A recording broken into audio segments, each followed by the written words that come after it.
Bismillahirrahmanirrahim. Assalamualaikum warahmatullahi wabarakatuh. Selamat pagi, salam sehat, salam semangat ya. Bertemu lagi dengan saya Doni Uji Widat Moko SPD MPD, dosen kalian. Masih ingat ya dengan saya? Dosen pengampu mata kuliah morfologi. Untuk hari ini pastinya materinya berbeda ya, baru ya. Nah, baru di sini bisa dikatakan sebagai hal atau ilmu yang perlu saya sampaikan ke teman-teman, bahwa ini perlu disampaikan ya, agar minimal kalian mendapatkan hal yang baru. Nah, apa saja di layar sudah ada muncul agenda hari ini, begitu ya. Agenda hari ini yaitu ada 3 subtopik: arti morfem imbuhan awalan, arti morfem imbuhan sisipan, arti morfem imbuhan akhiran. Jadi 3 hal itu yang perlu teman-teman belajar bersama dengan saya ya.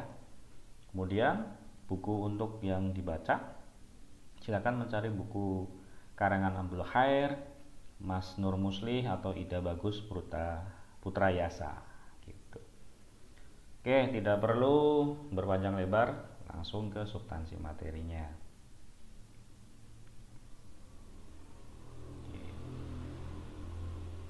Ya, arti morfem imbuhan. Arti morfem imbuhan yang dimaksud di sini yaitu peristiwa bergabungnya morfem satu dengan yang lainnya. Dari peristiwa ini akan muncul arti yang relatif baru karena proses afiksasi ya. Karena ini imbuhan, jadi untuk materi kita kali ini di pagi hari ini itu khusus di proses afiksasi. Paham ya? Nah, batasan kajian di sini ada 3, yaitu arti struktural atau gramatikal, pengaruh afiksasi, kemudian bagaimana contoh-contoh imbuhan awalan, sisipan, akhiran, awalan dan akhiran. Jadi kita akan konsentrasi berputar pada 3 itu yang saya masukkan ke dalam batasan kajian. Lanjut.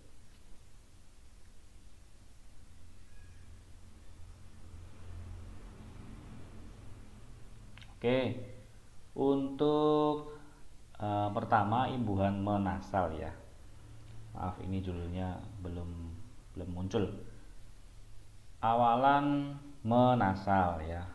Artinya ada 8 yang saya temukan dari referensi yang saya cari, referensi yang saya baca, yaitu melakukan tindakan seperti makna bentuk dasarnya. Contohnya membeli, melakukan tindakan beli. Kedua, menjadi seperti dalam bentuk dasar atau dalam keadaan pada bentuk dasar. Menurun, menjadi atau dalam keadaan menurun, turun. 3, membuat kesan seperti bentuk dasar dengan sengaja. Membisu, membuat kesan bisu dengan sengaja. Yang keempat, pergi ke atau menuju ke, mendarat ya, menuju darat. Mencari atau mengumpulkan. Merumput ya, artinya mencari rumput. Merenam, menyerupai seperti bentuk dasar. Menyemut, seperti semut. Yang ketujuh, mengeluarkan bunyi seperti bentuk dasar. Mengeong, berbunyi ngeong. 8, menjadi seperti bentuk dasar dengan sendirinya. Memutih, menjadi putih dengan sendirinya. Ya. Selanjutnya adalah awalan ber ya. Awalan ber itu saya temukan ada 8 sub aspek yang bisa saya ceritakan di sini. Yang pertama adalah artinya ya, dalam keadaan seperti bentuk dasar. Berada, dalam keadaan ada atau sesuatu yang ada gitu. Yang kedua, menjadi seperti bentuk dasar. Berubah, menjadi ubah. Yang ketiga, melakukan seperti bentuk dasar. Bekerja, melakukan kegiatan kerja. 4, memakai atau mengenakan. Berdasi, memakai dasi. Yang kelima, mengeluarkan, contohnya bersuara, mengeluarkan suara. 6, mempunyai ya, contoh katanya berkumis, yaitu maknanya ya, mempunyai kumis. Menggarap, yang nomor 7 ini menggarap, contoh kata berladang, menggarap ladang. Mengendarai ya, contoh katanya bersepeda. artinya mengendarai sepeda. Itu untuk arti imbuhan awalan ber.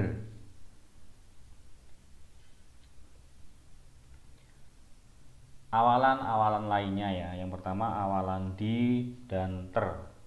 Awalan di berarti menyampaikan tindakan yang pasif seperti kata dibaca, diteliti, dikupas. Sementara awalan ter memiliki arti tidak disengaja, contohnya tertelan, tergores. Kemudian ter ya, ter yang artinya menyatakan kebisaan atau dapat, contohnya terangkat, terkejar. Arti ter yang lain, pekerjaan sudah selesai, contohnya tertulis, termuat. Awalan selanjutnya awalan penasal dan pe. Awalan penasal berarti seseorang melakukan pekerjaan, contohnya penulis, pembeli, yang artinya alat pada kata penggaris, yang arti memiliki sifat pada kata pengganggu. Sementara awalan pe berarti orang biasa atau pekerjaannya tindakan pada bentuk dasar, contohnya petani, pelari, pesilat, pemaaf. Selanjutnya awalan per dan se. Awalan per berarti membuat jadi objeknya itu ya, contohnya per istri, per budak. Kemudian arti lain membuat jadi lebih, contohnya perbesar, perkeruh ya. Sedikit cepat ya karena materinya banyak. Yang artinya adalah seluruh atau semua, contohnya sedunia, seisi. Yang arti sama atau sama besarnya, contohnya sebadan, setinggi gitu. Itu yang awalan se. Jelas ya, ini sangat simpel kok. Lanjut ke materi berikutnya, yaitu awalan ke ya. Awalan ke yang pertama menyatakan kumpulan atau jumlah, contohnya ketiga, jumlahnya itu ada 3 ya. Makna yang kedua menyatakan urutan, contohnya ke-1 ya, urutan pertama atau 1 ya, juara pertama misalnya, juara ke-1 di dalam sebuah frase atau kalimat. Awalan ke masih sangat simpel, mudah. Selanjutnya adalah akhiran kan dan i. Untuk yang perlu kita bahas pertama adalah akhiran kan. Kan melekat pada kata benda, contohnya bukukan, artikan. Melekat juga pada kata kerja, tuliskan, berikan. Kemudian melekat juga pada kata sifat, maafkan, hitamkan gitu ya. Sekarang yang akhiran i. Akhiran i pada umumnya mengimbuhi pada kata kerja, contohnya lindungi, pasangi, dan sebagainya. Melekat pada kata sifat, contohnya marahi. Masih sangat sederhana. Masih semangat ya? Kita lanjut ke paparan berikutnya. Ya, akhiran an. Akhiran an saya temukan ada 6 yang berarti tiap-tiap, contohnya bulanan, tiap-tiap bulan. Yang berarti yang ada di atasan. Ya, contohnya atasan. Yang ada di atas, maaf ini harusnya atas bukan bawah ya, maaf koreksi sedikit. Yang berarti hasil atau akibat dari tindakan, contohnya pikiran, hasil berpikir. Berarti menyatakan alat, contohnya rautan, alat untuk meraut. Yang berarti yang di, seperti bentuk dasar, contohnya pakaian, yang dipakai. Terakhir nomor 6 berarti yang seperti bentuk dasar, ini melekat pada kata sifat, contohnya manisan, yang rasanya manis begitu. Akhiran an.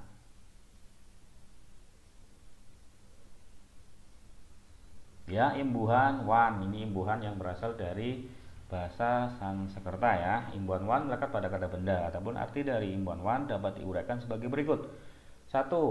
Yang maknanya orang memiliki sifat seperti bentuk dasar, contohnya rupawan, artinya tampan, hartawan, orang yang kaya raya. 2. Arti yang memiliki orang yang mahir, pekerjaannya sesuai pada bentuk dasar, misalnya ilmuwan, orang yang memiliki kepakaran ilmu tertentu. Wartawan, orang yang mahir membuat warta, berita, atau seorang jurnalis. Itu imbuhan wan.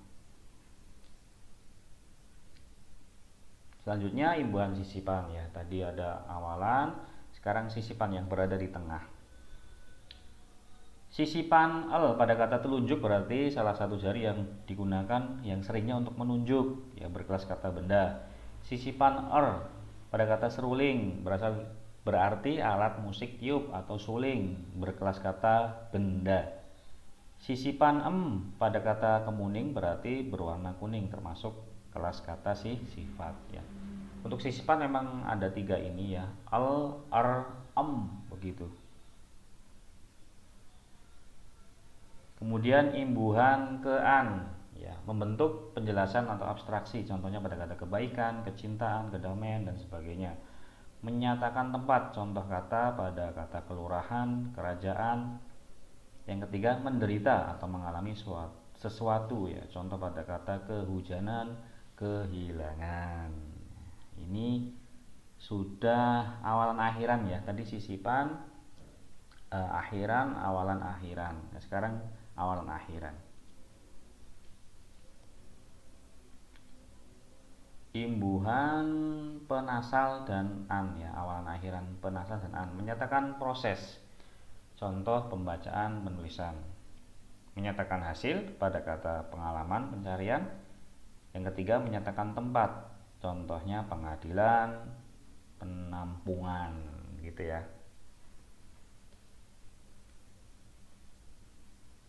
Imbuhan peran ya, awalan akhiran peran menyatakan hal-hal yang berhubungan dengan bentuk dasar, contohnya perekonomian, perlakuan. Yang kedua menyatakan hasil tindakan, contoh pada kata perkembangan, perdamaian.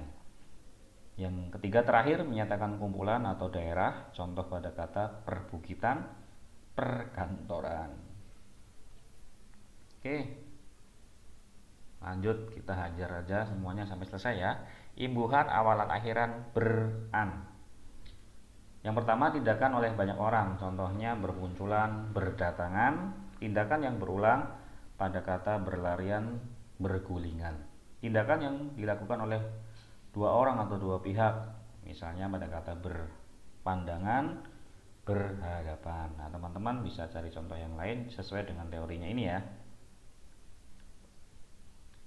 Selanjutnya masih awalan akhiran atau konfiks, imbuhan menasal dan kan. Ada 4 yang saya temukan dalam sumber belajar yang saya baca.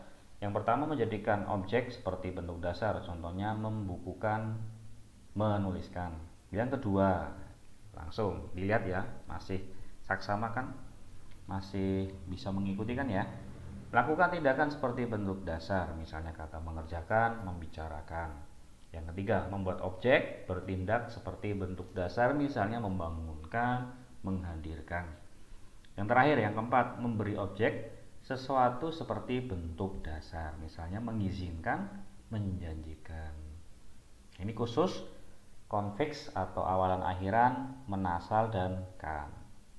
Ada perubahan bentuk di sana, ada pergeseran fonem, gitu ya. Itu sudah saya jelaskan di pertemuan sebelumnya. Pastinya ini harus bisa lebih paham ya teman-teman ya. Masih termasuk simpel ini. Selanjutnya imbuhan konfiks menasal i ya. Awalan me dan akhiran i. Ada 5 yang saya temukan. Menjadikan objek seperti bentuk dasar, misalnya menempati, memusuhi. Yang kedua memberi objek seperti bentuk dasar, misalnya melukai, menghargai. Yang ketiga menyebabkan objek seperti bentuk dasar, misalnya membasahi, mengotori. 4. Menjadi tokoh atau orang seperti bentuk dasar, misalnya merajai, mewakili. Yang terakhir, yang kelima, menganggap atau memperlakukan objek seperti bentuk dasar, contohnya membodohi, membelakangi. Ayo apalagi ini? Oh ya, imbuhan konfiks se-nya ya, awalan se akhirannya sebagai pembentuk kata adverbia atau keterangan, misalnya sebaliknya, secukupnya, selanjutnya, dan yang setipe dengan itu. Yang kedua pembentuk modalitas, misalnya seharusnya, semestinya, dan seyogianya. Dan tentunya teman-teman saya minta untuk mencari contoh lain yang sejenis dengan imbuhan ini ya, se-nya. Masih adakah? Kita cek. Apalagi ya? Oke, imbuhan Isme-isasi logi ini pengaruh dari bahasa asing ya, khususnya bahasa Inggris. Isme pada umumnya berartikan aliran atau paham, sosialisme, feminisme, komunisme, nasionalisme ya, dan seterusnya itu. Untuk isasi berarti proses atau pengembangan tindakan, contohnya sosialisasi, urbanisasi, apalagi komunikasi dan sebagainya itu ya. Yang terakhir adalah logi. Logi berarti studi atau keilmuan tertentu, contohnya etnologi, antropologi, grafologi, biologi, dan seterusnya, yang setipe dengan pembahasan imbuhan dari bahasa asing ya. Selanjutnya selesai. Itu teman-teman, materi kita kali ini berkaitan dengan arti morfem imbuhan yang terdiri dari awalan ya, prefix, ini bahasa linguistiknya, prefix, sisipan itu infix, akhiran itu suffix, gabungan antara awalan dan akhiran disebut dengan konfiks. Begitu teman-teman. Nah, untuk menambah semangat giat belajar teman-teman, ada 3 motivasi yang ingin saya sampaikan, yaitu semangat belajar, berusaha, dan optimistis ya.